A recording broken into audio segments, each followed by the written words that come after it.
Hello दोस्तों, तो इस वीडियो में हम कुछ प्रॉपर्टी डिस्कस करेंगे कॉम्प्लेक्स नंबर के मॉडुलस की।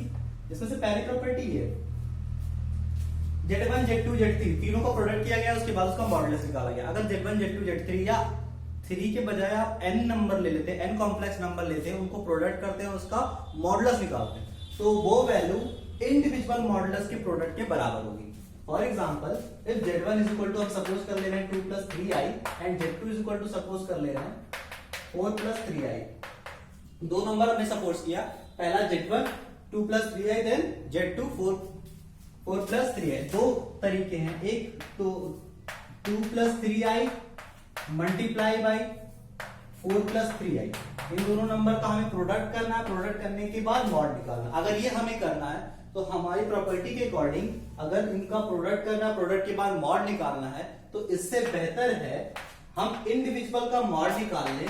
2 + 3i 4 + 3i, इंडिविजुअल का मॉड निकाल लें, मॉड निकालने के बाद दोनों का प्रोडक्ट कर दें। मॉड निकाल लें, मॉड निकालने के बाद दोनों का प्रोडक्ट, इसका मान आएगा √30 और इसका मान आता है √25।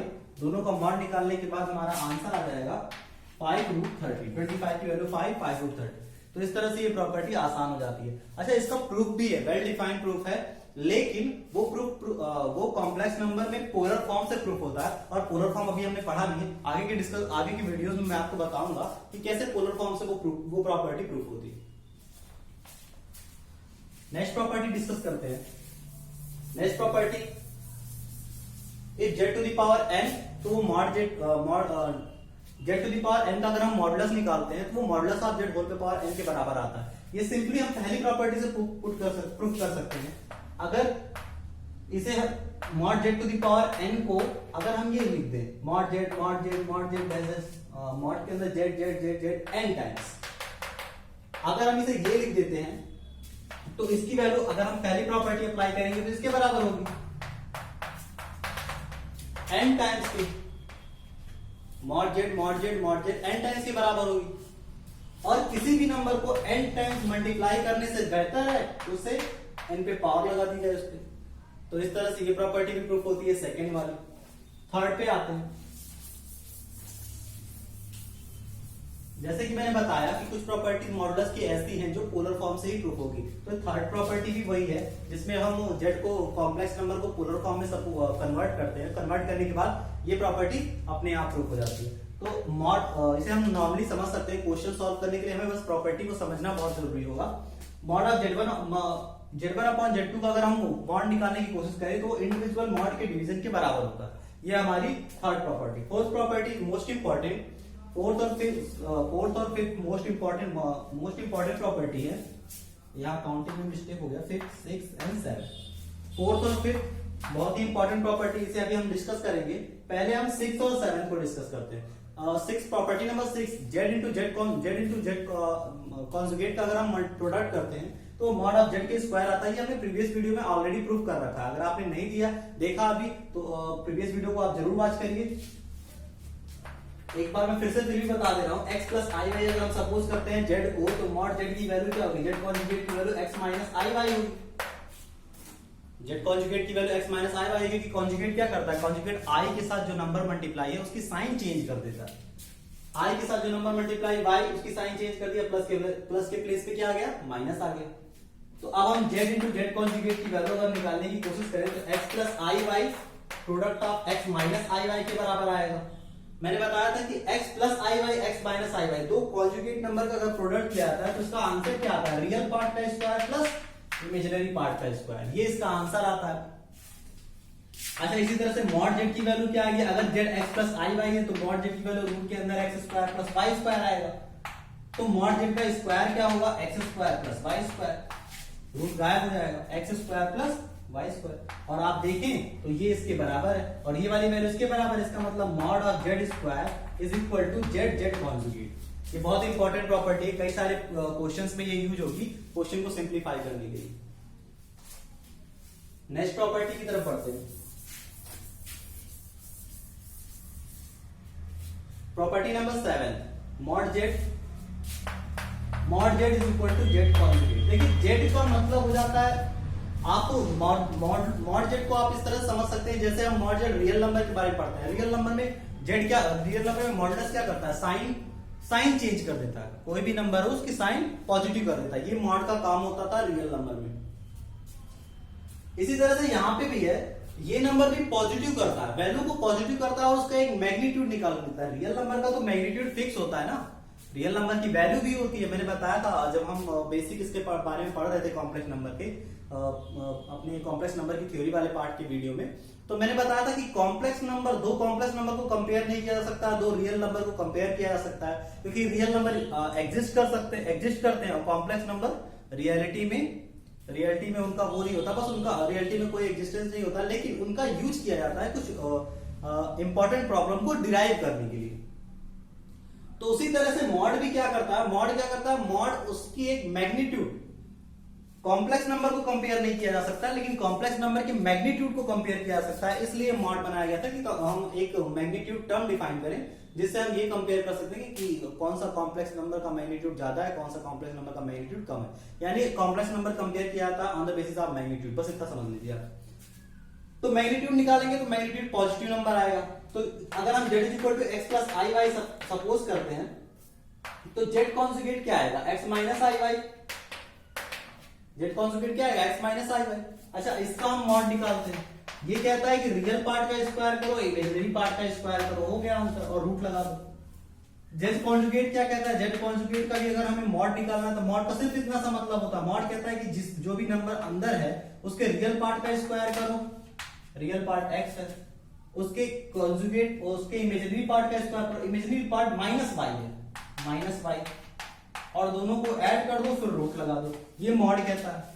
अच्छा, y स्क्वायर करें या माइनस y स्क्वायर करें, दोनों की वैल्यू सेम आनी है, यानी ये इसके बराबर हो जाएगा, रूट के अंदर x square plus y square, ये तो प्रीवियस वाले के बराबर हो गया, रूट के अंदर x square plus y square, root के अंदर x square plus y square, दोनों की वैल्यू सेम आ रही। इसका मतलब मॉड z और मॉड z कॉन्जुगेट दोनों आपस में बराबर होंगे, मॉड z और मॉड z कॉन्जुगेट दोनों आपस में बराबर होंगे। तो इस तरह से ये प्रॉपर्टी प्रूफ होती है।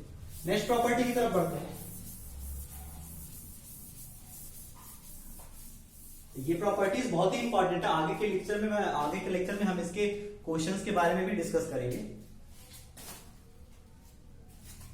Property number 4, mod of z1 plus mod of z2 is equal to mod of z1 plus mod of z2 less than और इक्वल कि z1 और z2 को अगर z1 और z2 का पहले अगर हम रिजल्टेंट निकालें, यानी दोनों को ऐड करें, रिजल्टेंट निकालें और उसके बाद उनका मॉड करें, और दो केसेस हैं, राइट साइड में इंडिविजुअल मॉड निकाला जा रहा है, इंडिविजुअल मॉड के निकालने के बाद उनको ऐड किया जा रहा है, तो बताया जा रहा है कि राइट साइड जो वैल्यू की इंडिविजुअल मॉड निकालने के बाद ऐड करने में जो वैल्यू आएगी वो या तो पहले वाले से बड़ी आएगी या तो छोटी आएगी।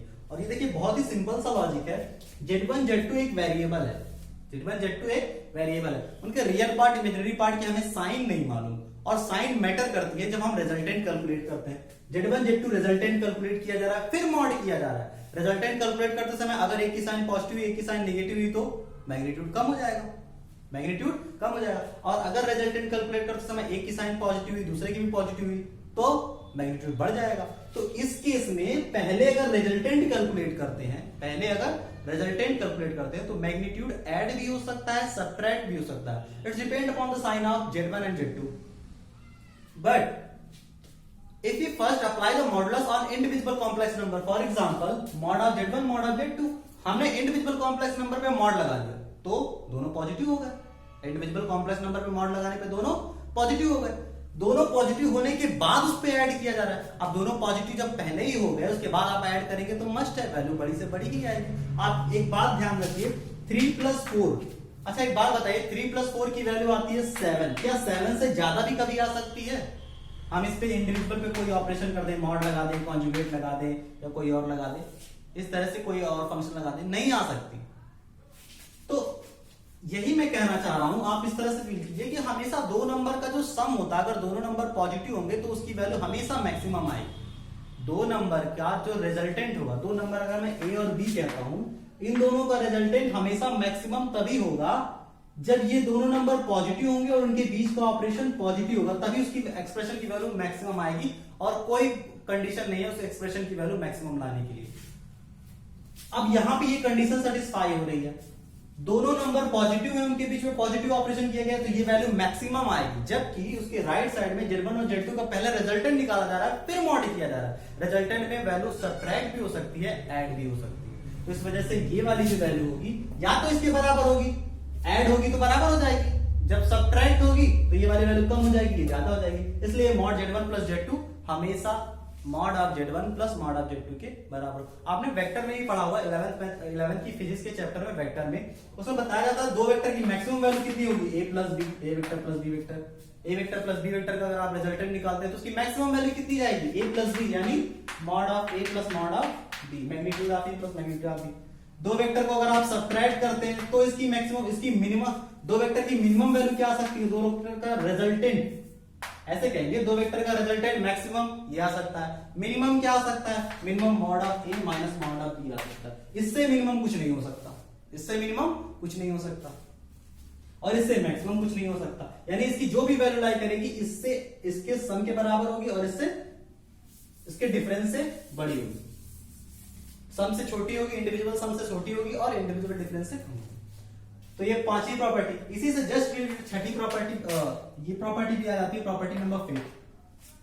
प्रॉपर्टी नंबर 5 में Z1 माइनस Z2 का मॉड किया गया और इंडिविजिबल सब्ट्रैक्शन किया गया है। मैंने आपको बताया था इंडिविजिबल पॉजिटिव, दो पॉजिटिव नंबर का इंडिविजिबल सब्ट्रैक्शन हमेशा लेस मैग्नीट्यूड देता है, सबसे मिनिमम मैग्नीट्यूड जो आ सकता है वो देता है। तो यहाँ पे सबसे मिनिमम मैग्नीट्यूड मेरे ख्याल से इन दोनों के रिजल्टेंट, यहाँ पे रिजल्टेंट कैलकुलेट किया गया फिर मॉड निकाला गया है और वहां पे पहले मॉड निकाल के तब सब्ट्रैक्शन किया गया। सब्ट्रैक्शन हमेशा मिनिमम रिजल्ट देता है, तो ये रिजल्ट मिनिमम होगा तो ये वाला जो रिजल्ट है इसके बराबर होगा या इससे बड़ा होगा। ये हमारी छठी प्रॉपर्टी, ये जस्ट अभी फील के लिए, आगे की वीडियो में मैं इसको प्रूव करवाने की कोशिश करूंगा और इस पे हम काफी सारे क्वेश्चंस भी लगाएंगे। अभी हमने प्रॉपर्टी ऑफ मॉडुलस डिस्कस किया, इसके आगे वाले वीडियो में हम डिस्कस करेंगे about property of conjugate. Thank you.